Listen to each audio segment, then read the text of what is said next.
Leis de Kirchhoff. Este vídeo é uma visão geral das leis de Kirchhoff.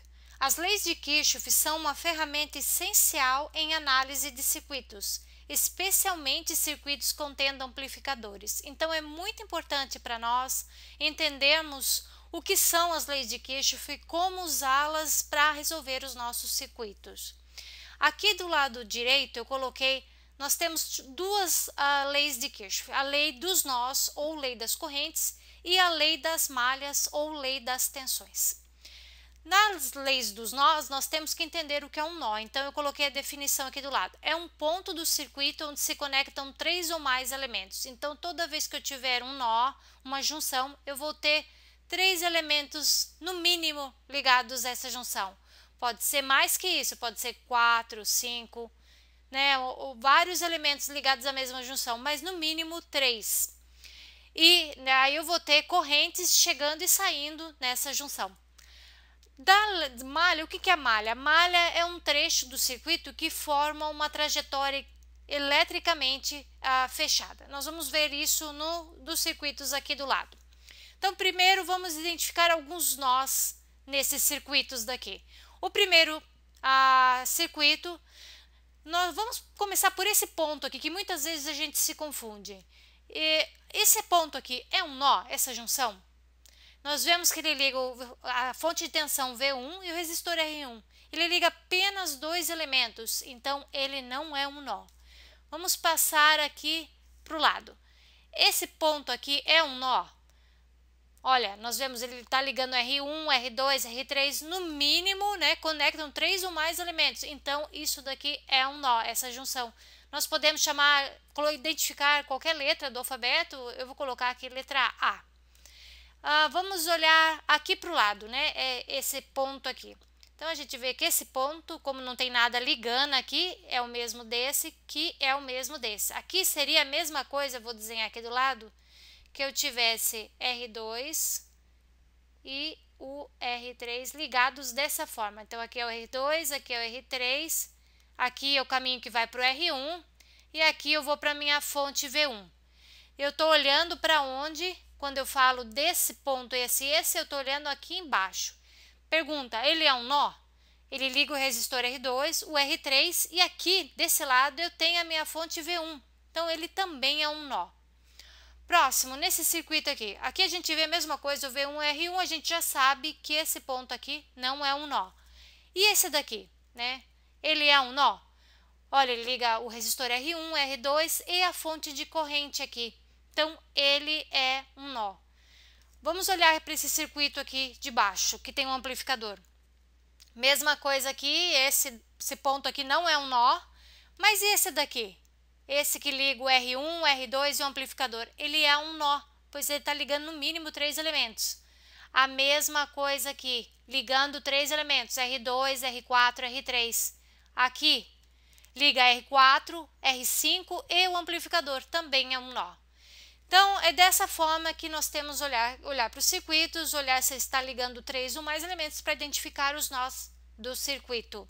No caso aqui de cima, esse ponto, ele está ligando, a gente vai olhar, normalmente aqui é um terra. Então, a gente chama esse nó aqui de nó de referência, porque é um ponto comum para vários elementos do circuito. Mas é só uma classificação a mais. Bom, agora vamos identificar as malhas no nosso circuito. Então, é um trecho do circuito que forma uma trajetória eletricamente fechada. Então, se a gente começar aqui, as nossas malhas, a gente sempre tem uma corrente de malha, na hora que a gente identifica um percurso que vai ser seguido e que nós vamos retornar ao ponto inicial.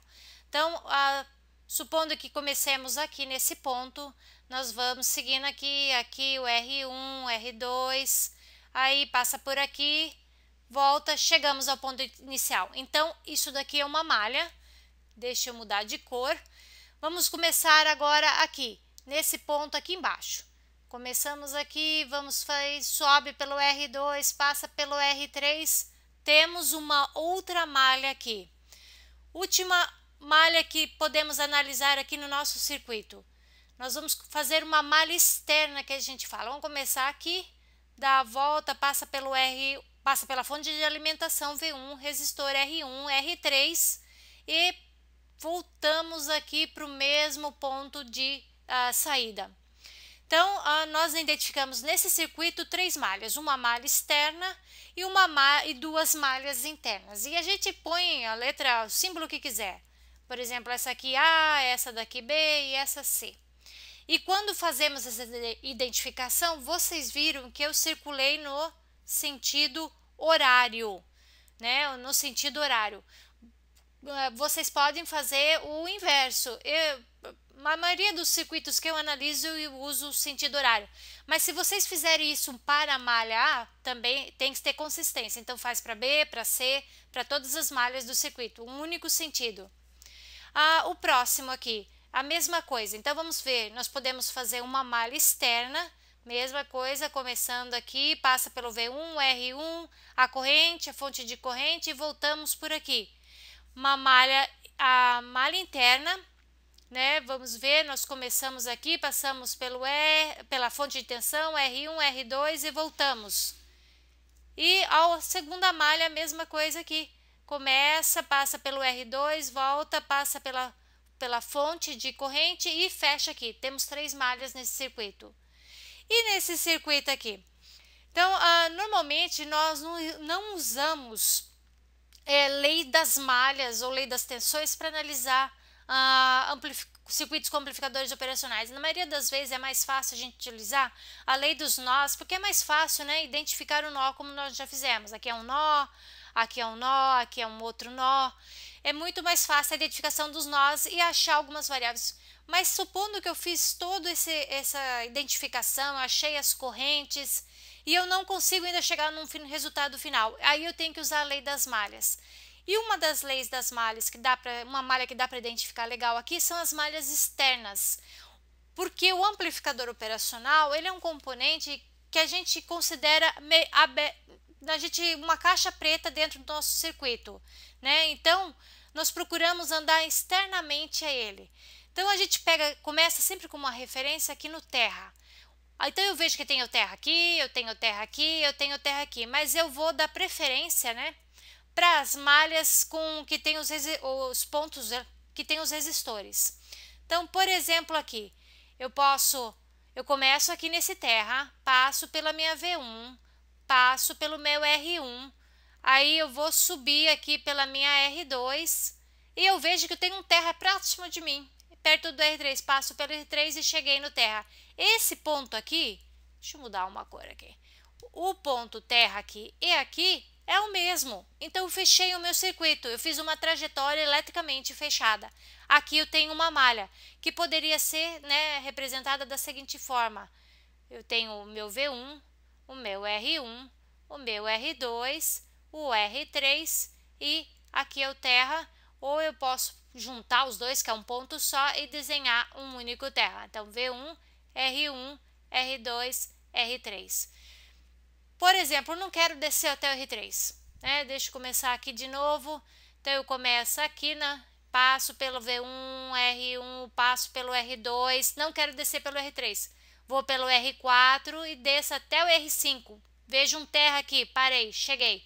Então, agora a minha malha, ela vai ter V1, R1, o R2. No lugar do R3, eu vou ter o R4, né? Deixa eu colocar um 4 aqui. E mais um resistor, que é o R5. E os pontos, esse ponto aqui, esse ponto são o mesmo, é o terra, eu tenho uma malha fechada aqui.